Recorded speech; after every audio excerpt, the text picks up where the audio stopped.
Hi, everybody. This is Donna Reed, and I live in Tucson, Arizona. And most of you know I traveled in Up With People in 1976.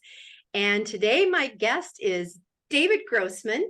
And I met Dave in 76. I have no idea why or what you were doing at the time. So Dave, welcome. Thanks for coming today. Oh, it's my pleasure. Thanks for having me, Donna. 76, was it the summer of 76?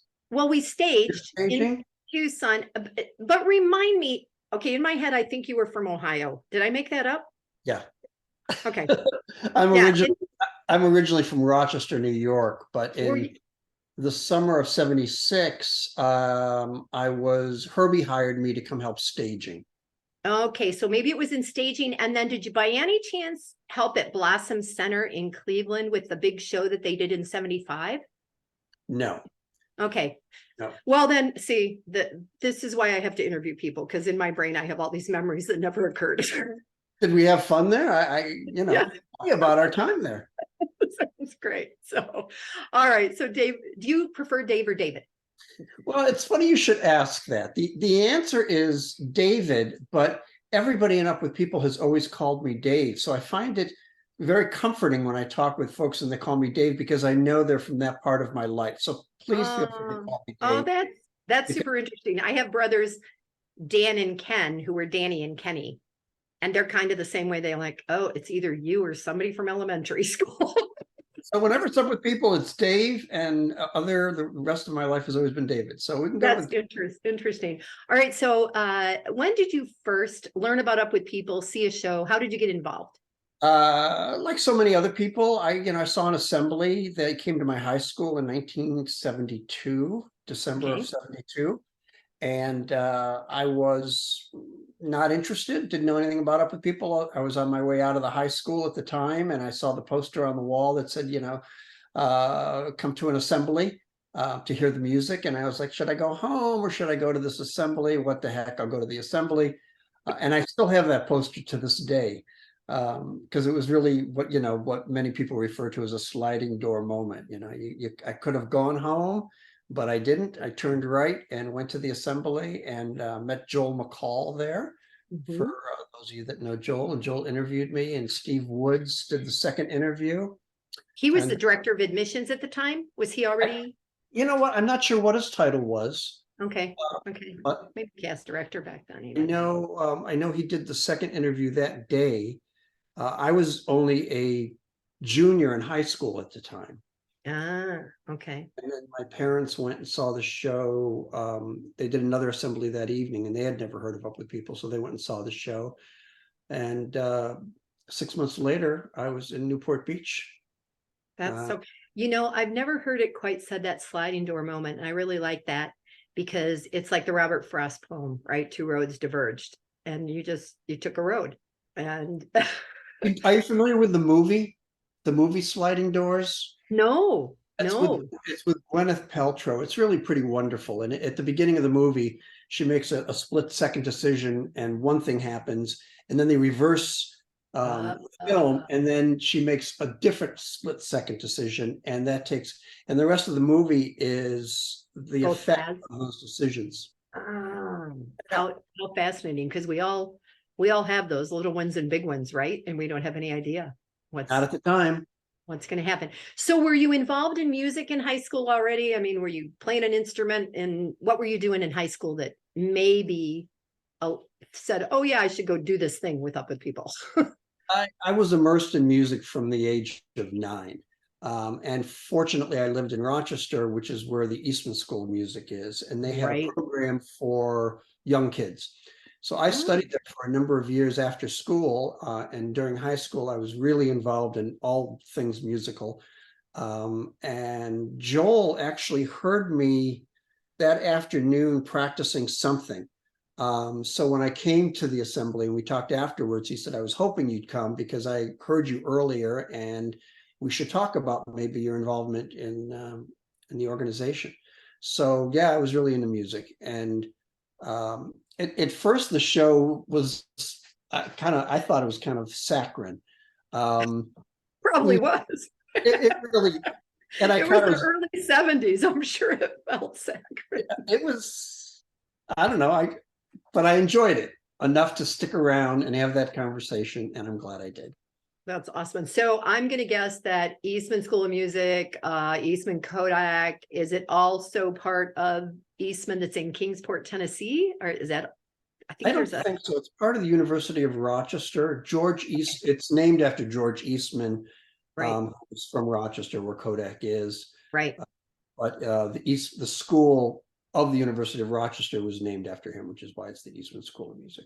Okay, personal question. Nobody else will care, but which high school did you go to in Rochester? In Rochester, West Irondequoit High School. Why? Why would you? Because my uncle worked for Kodak his whole life and all my cousins Oh graduated my gosh! in Rochester. And I am, they live in the same house, Dave, that is like 1969 Tartarian Circle.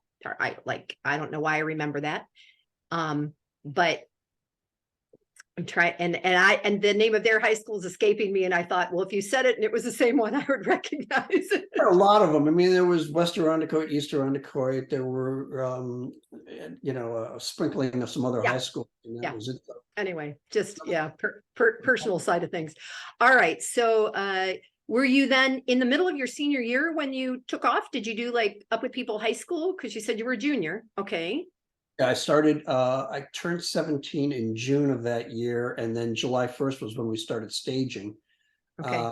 And my high school was very progressive when I look back at it now, and they were like, look, go do your year. Our only requirement is that when you get back, you do an English project. Oh, Excuse me, that documents the year. okay. That was it. So that's all. Wow. Wow. That's very cool. Was Virginia Trevitt by any chance doing Yeah. education at that time? I think that in 76, we were kind of at the end of her time because the whole schooling piece had changed a little bit, for Up with People. Was Up with People still doing high school? So Heidi Saul traveled with me, Don Saul's daughter, and she was 17. There were a couple that did some things, but I didn't. I had just graduated, so I don't remember the details about school. And I don't believe that Virginia was on the road with us the whole time. But once again, that could be different because 40 some years later. Yeah, right. We can make this up as we go along, and people. Yeah, exactly. That's what people say. People say that at reunions, you're like, oh. All right. So you travel on the road. Did you come in as a musician? Were you participating in the band at that point or? Well, back then you just came in, and Right. while I came in, sure, I'll be the drummer. I got in and quickly found out that that was not the case, that I had to audition.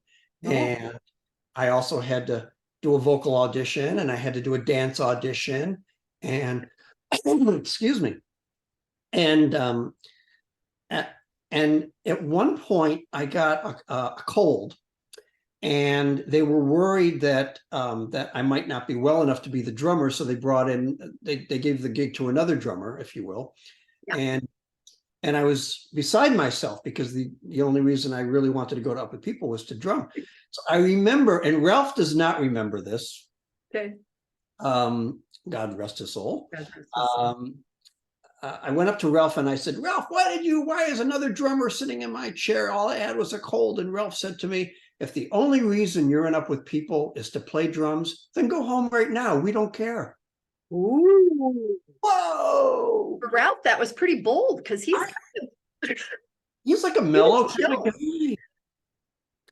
But he put me in my place. I probably had a bit of an attitude, and I really just kind of chilled and went, okay, let me kind of reevaluate what this is all about and why I am here and what the organization's about, and kind of take it a day at a time. And anyway, I ended up getting over that cold and ended up playing drums I have to tell you, it's funny to see for the memories, because when did you watch the one with Arizona? Because Bob Huff talked about saying something that he apologized to Ralph for like 40 years later.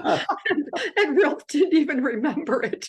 And I had said something to Paul that I had shocked Ralph and PJ and Lynn when I was doing costumes.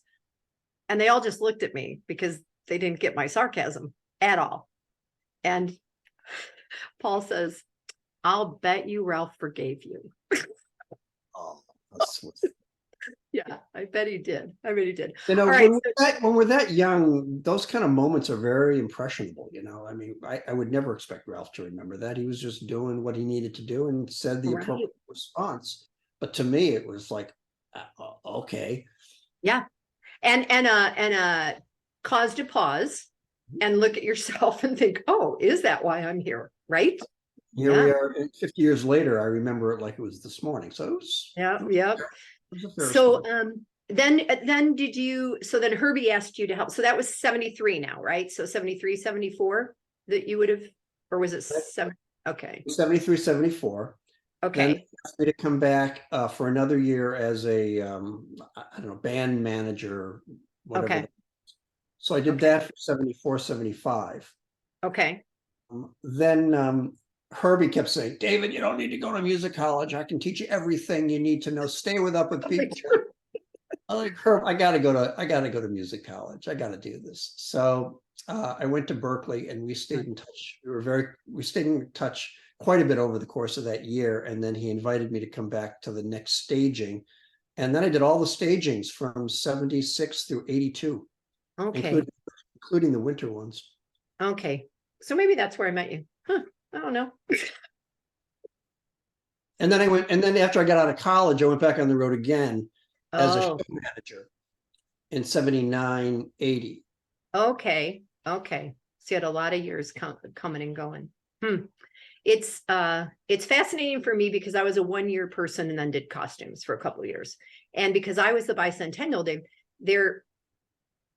we had to make up non-Americans. We had like 6 in our cast, right? So I really learned so much more throughout being on the board of governors and things like that. But then those of you that jumped on a bus or that worked a lot of years and stuff afterwards. So now you leave Up With People. And first of all, did you meet your spouse in Up With People? No, but in that 73 year, I met the woman who 9 years later would introduce me to my spouse. Oh, so see, that's cool. That's cool. Yeah, it was Marty Elkin. Do you know Marty? I know the name, but don't know. She traveled that year and then she moved to LA. And when I moved to LA, we connected and she knew my wife at that point and Okay. both of us to a party at her house. And that was That's fun. Interesting to see the roads again. if I had made that one turn in high school and gone home instead of into the auditorium, I wouldn't have been celebrating 40 years with this wonderful woman. I know. That's just awesome. That's awesome. Okay, so Up With People is over at this point. Do you know what you want to do with your life? Well, it depends which year you're talking about. Up With People is over.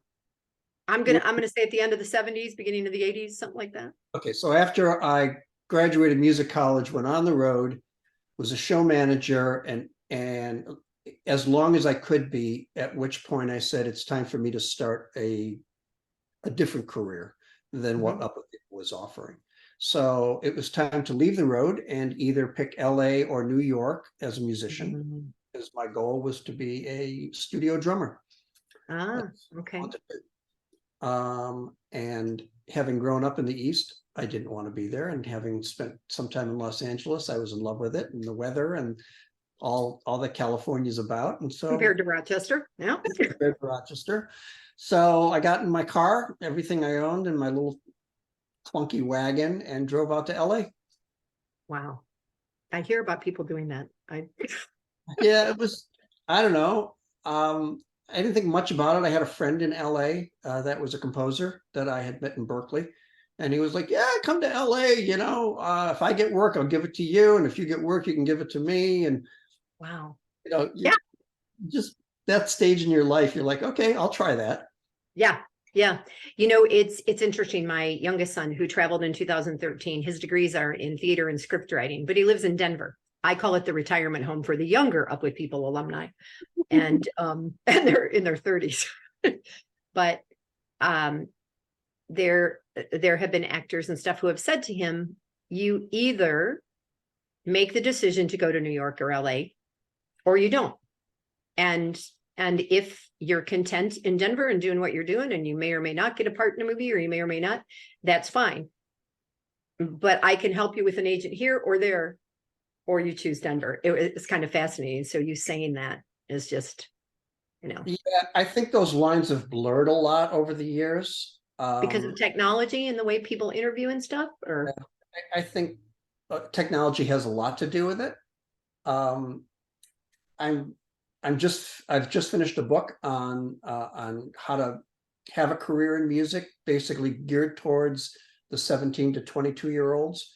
okay, And I talk a lot about, whether it's still critical for you to go to one of those centers, Nashville or New York or LA, or whether you can find long-term success and happiness by working your craft in a different location that may be more suitable for who you are and your, your DNA. right, right. Yeah, it's definitely, I think, a different world than it was when we were younger. That's for sure. Back then, it was definitely just LA or New York, and Right. maybe Nashville, but at that point, it was Mm, yeah. more traditional country. It wasn't contemporary to the degree it is now, and so Los Yeah. Angeles is definitely. And now I'm like, there's Austin, there's Nashville, there's, yeah, Oh yeah. they're kind of all over the place. Okay, so I know, and I'm putting that in quotes because I only know because of the grapevine that you were involved with the Grammys. Tell me what you did or how you worked with the Grammy Association, or if I made that all up too. No, you didn't make that up, but that's really towards the tail end of my professional career. Okay, so what's So in the middle? I'm not sure if you want me to start. I can start there, or I can be No, work through it. chronological. Yeah. But I will make this fairly short, and then you can dive into wherever you want to dive into. Um, so I got to LA. I spent 6 years playing professionally as a drummer. Then I transitioned into what's called music supervision. And through a series of fortunate events, ended up working at Columbia Pictures Television as their in-house music supervisor. Ah, And over a few years, worked my way up that corporate ladder, if you will, before I transitioned to Paramount Pictures, where I became their head of music for almost 18 years. So I oversaw all the music components that go into producing television shows for Paramount Pictures in Columbia, um, until such time that came to a natural conclusion, and I was hired as executive vice president for the Grammy organization, which is called the National Academy of Recording Arts and Sciences. So I went there for 5 years to work in the management corporate side of that company, which has about, well, at the time it had about 200 people working full time throughout the year. Majority of it not being on the Grammys themselves, because okay, we're hiring an independent production company to actually produce the Grammys. But right. most people just think of the organization for the Grammy Awards, but it actually has considerable legs in other areas of the music industry. And I did that until we were empty nesters, and job opened up in Santa Barbara, California to run the symphony. So Ah, I moved to Santa Barbara and I ran the symphony for 4 years, and then retired. good. So are you in Santa Barbara now? Is that where you're at? Santa Barbara for Sweet. 12 years. Oh, that's neat. I have to introduce you to Mia. Mia has been one of the producers for the Alanis Morissette story, Jagged Little Pill, and is very involved in the Grammy Association and all of that. And her story, if you haven't watched it, I'll give you some private background. She's one of the people that I interviewed. It's always kind of fascinating for me, the trajectory that takes people where they go, you know, and what they do. And so when you worked for Columbia Pictures, again, this goes back, were they still affiliated with Arista Records? Well, where there's Columbia, at that point there was Columbia Records and Columbia Pictures Television. So they were Okay. two completely separate companies. Okay. The motion picture and television company, which was on the Warner Brothers lot. Right.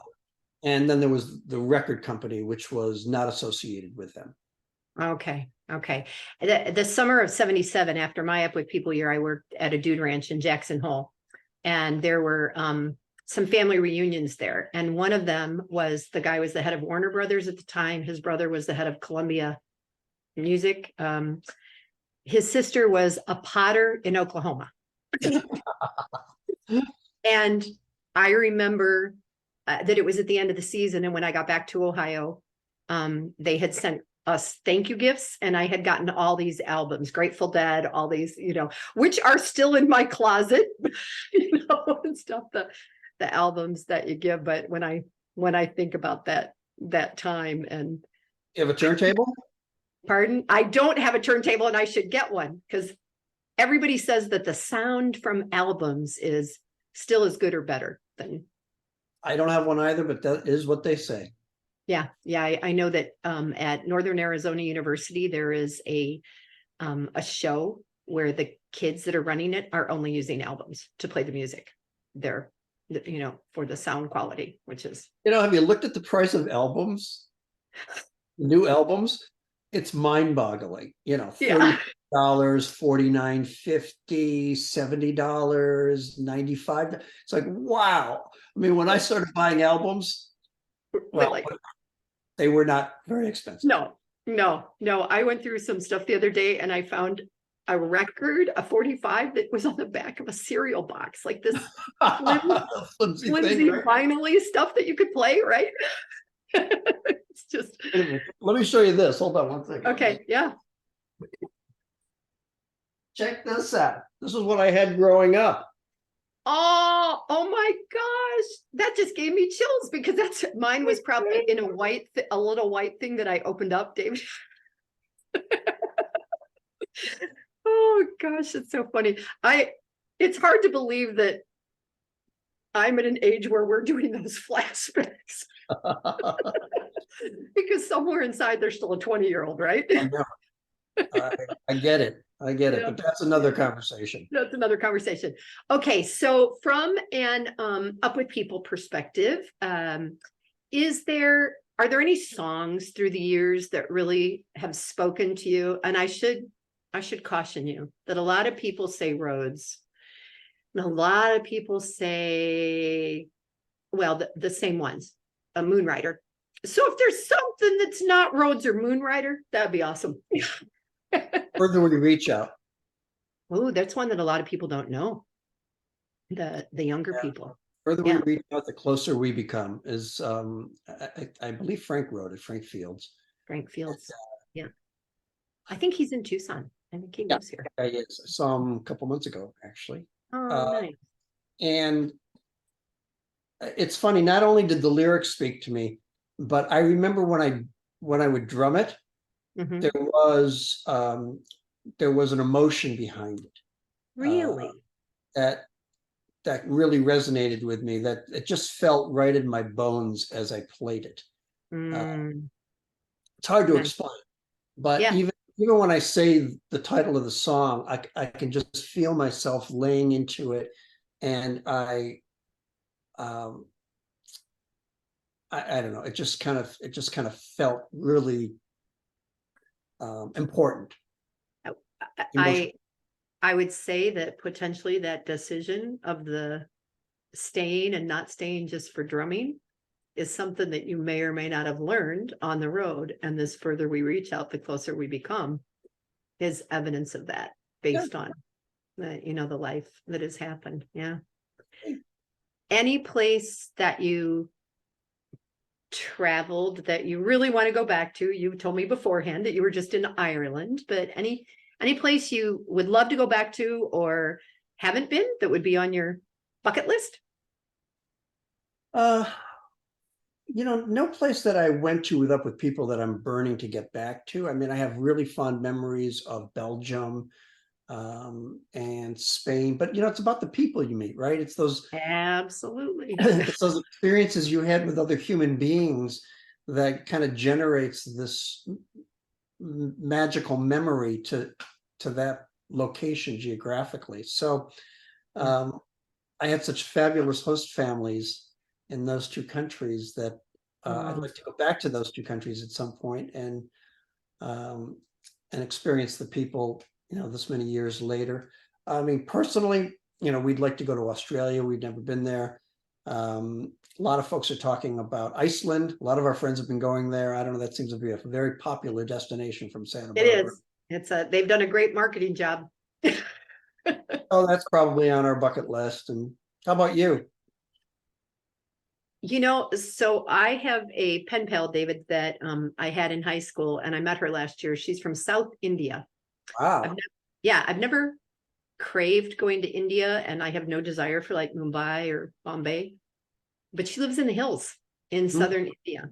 And I'm like, again, I probably wouldn't do it on my own, but to go stay with someone and have a local person show me around, which is our host family experience, our people experience.